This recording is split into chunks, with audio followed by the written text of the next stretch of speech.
How dare you enter this house like that? Parker claims it brings out my smile. You don't have a smile. But I have a lot of things you don't know about. Who did this to you? I did. This is my new look. Those Addamses have gone too far this time.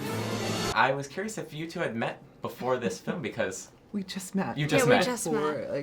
like a half an hour ago, we just met, and we show up, and we're both wearing power both red. wearing- Yeah, I love So that. clearly, There's it's some meant to connection. be. It was meant to be. Yeah.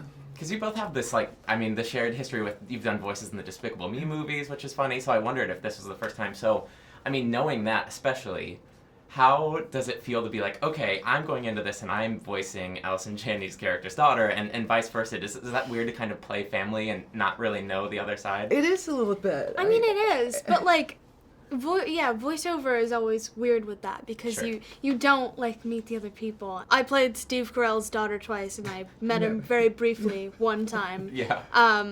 But yeah, I mean, it's awesome to be able to, do press and stuff together. Yeah, it is. These people are monsters. They'll ruin the neighborhood. Hey, neighbor. What'd I do? My first introduction was in my parents' New Yorker magazines with Charles Addams cartoons, and then I was obsessed with the TV show with John Aston, and just loved them. I loved the relationship between Gomez and Morticia, and I thought that's what a relationship should be.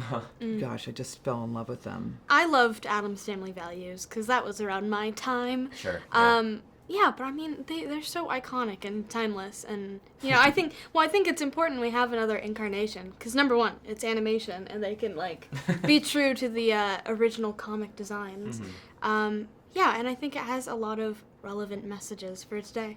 Okay, I'm curious about that. What are the messages? Like, what makes them prescient? I just think, being accepting of ostracized people and feeling free to, like, discover who you are. And And I be love yourself. that we were just talking about Elsie's character, Parker, who plays my character's daughter.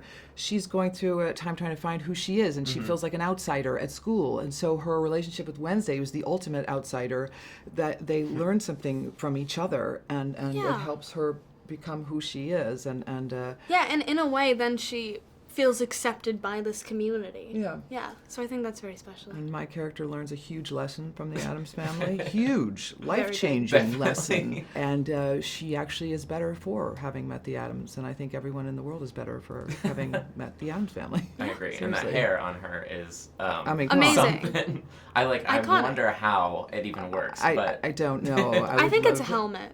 yeah, I think so Could too. be She a just hat, and she's got little cameras in there, and she's spying on everyone. That's it. That's good. I'm wondering what you feel is your most Addams Family-esque quality. My height. You're- I'm Lurch. That's me. He's my favorite, so I think Yeah. that's like a great Yeah. person to be. I don't know, I've always had a weird energy. I mean, before I knew I had anxiety, I just thought I was, like, the weird kid at school, and, like, I bit a kid on the foot, normal stuff. Normal So, stuff. Welcome to the neighborhood. What an interesting home. Fire in the hole!